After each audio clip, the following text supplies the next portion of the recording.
कभी आपने सोचा बार बार बार बार राधे राधे आपको कहने लगाते हैं, इसलिए कहने लगाते हैं, ऊपर हाथ करके राधे राधे इसलिए बोला जाता है, जैसे छोटा बच्चा होता है, उसे भूख लगती है, माँ कोई काम में होती है, एकदम ज्यादा भूख लगती है तो वो अपनी माँ से रो कर के कहता है कि मुझे दूध पिला दो, और माँ जब नहीं सुनती है तो फिर हाथ उठा करके कहता है माँ मुझे दूध पिला दो। तो हम सब क्या है, बेटा ही तो है राधा जी के, तो बेटे ही हैं, हम भी कह रहे हैं हे माँ हमें अपनी गोद में उठा लो, अपने गोद में बिठा लो, तो हमारा कल्याण। इसलिए कहा जाता है जय जय श्री राधे, जय जय श्री राधे, जय जय श्री राधे। हमारी आवाज कुछ नहीं आती, बस खाली पानी गाजर मुझे दिख रहा है, आवाज निकाला करो भाई। तो जो है बड़ा ही सुंदर मेरे भाई बहन, हमें सबको एक दिन काल के गाल में समा जाना है। और अब भागवत कथा में धुंधकारी की मुक्ति हुई और अब एक अध्याय में भागवत की विधि बताई। अभी और 10-5 मिनट आप कथा सुनिए, उसके बाद फिर हम जो है कथा के विराम की ओर बढ़ेंगे। भागवत की विधि में क्या है, कथा कराने वाला सबसे पहले एक ही प्रश्न पूछता है, महाराज कथा को खर्चा कितना आ जाएगा, यही पूछते हो ना। या भागवत में वो बात पूछी गई है, विवाह यादृशम वित्तम तादृशम परिकल्पयेत्। महाराज कथा कराने को खर्चा कितना आ जाएगा, आदमी का कलेजा उसी से घबराता है, कितना खर्चा आ जाएगा। तो यहाँ पर वही बात बताई कि जैसे एक बेटी का विवाह, एक बेटी के विवाह में कितना खर्चा आएगा, ये कोई बात पूछने की है। हर बाप माँ बाप अपने शक्ति के अनुसार अपनी बेटी का विवाह करते ही हैं। ठीक जैसे अपनी बेटी का विवाह करते हैं, ऐसे ही उसी यथाशक्ति के अनुसार जो है श्रीमद् भागवत कथा का खर्चा करना चाहिए। बोलिए भक्तवत्सल भगवान। और दूसरा प्रश्न पूछा नारद बाबा ने कि बाबा ये बताओ, क्या भागवत कथा में भोजन करके बैठना चाहिए, क्या करना चाहिए? तो सनकादिक ऋषि ने कहा कि नारद भैया एक काम करो, हो सके तो भागवत निराहार रह करके सुनना चाहिए। नारद ने कहा फिर तो हो गई महाराज कथा, जब निराहार रह के कथा सुनेंगे महाराज, भूखे पेट कथा कैसे सुन सकते हैं?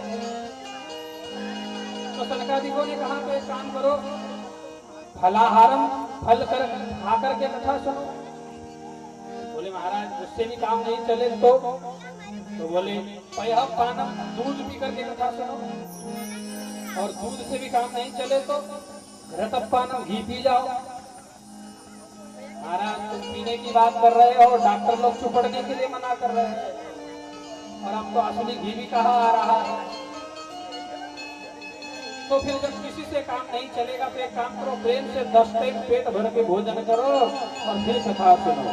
पर कथा सारस्त विघ्नोवताः, कथा में नींद नहीं आना चाहिए, तो कथा सुनो। और फिर अलग अलग मुहूर्तों का नियम बताया, अलग अलग महीने बताए, श्रावण भाद्रपद ऐसे महीने 6 महीने बताए गए हैं, इसमें भागवत कथा होनी चाहिए। अंत में कह दिया सुखदेव जी ने, दीनानाम नियमनो अस्ति, भागवत कथा सुनने का कोई नियम नहीं, कोई दिन नहीं है, कभी भी चालू हो जाओ। और ये तो नर्मदा खंड है भाई, नर्मदा मैया ये निमाड़ की भूमि है, नर्मदा मैया आपके बगल में बहती है, ज्यादा दूर नहीं है यहाँ से। और नर्मदा मैया की कृपा इस क्षेत्र पर है। बोलिए नर्मदा मैया की, बोलिए गंगा मैया की जय हो। तो ऐसे इस प्रकार से विधि बताई, और कहा कि भागवत का वक्ता कैसा होना चाहिए। कितनी बढ़िया बात पूछी। विरक्तो वैष्णवो विप्रो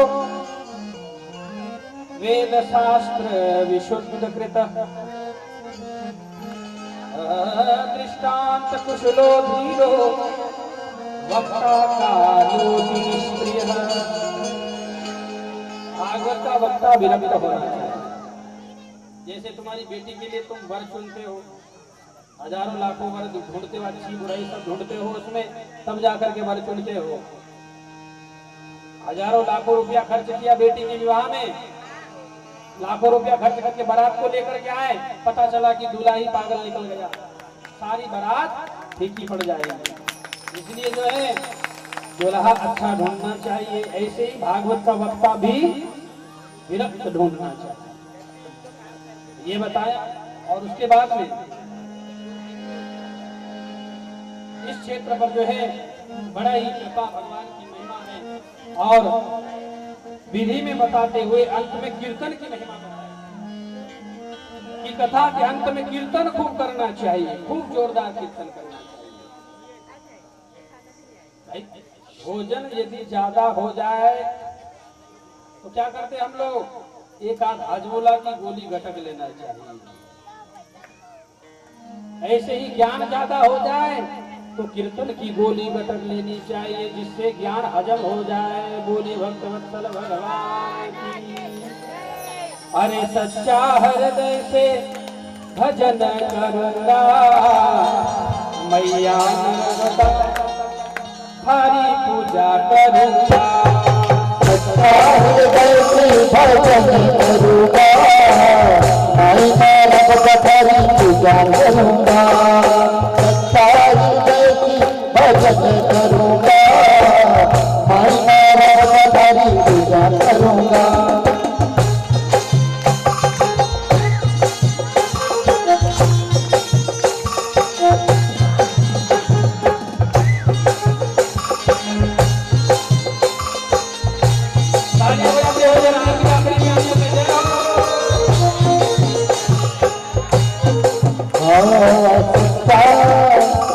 सच्चा हृदय से भजन करूंगा, आई मैं रघुवंशरी पूजा करूंगा।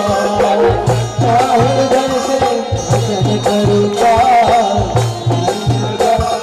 पूजा करूंगा। अरे आई मैं रघुवंशरी पूजा करूंगा, पूजा करूंगा। आई मैं रघुवंशरी पूजा करूंगा, आई मैं रघुवंशरी पूजा करूंगा, आई मैं रघुवंशरी पूजा करूंगा। सच्चा हृदय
विदेशी भजन करूंगा माई नर्मदाई सेवा करूंगा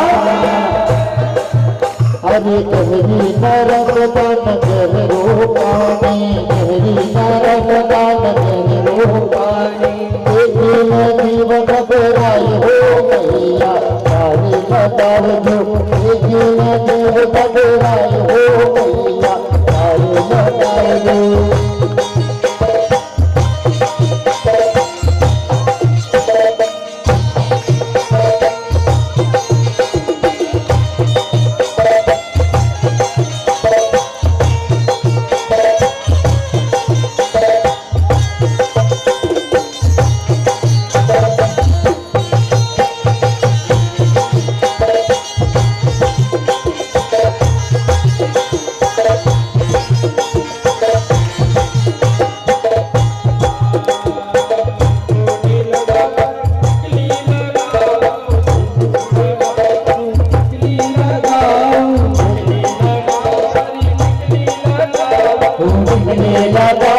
लगा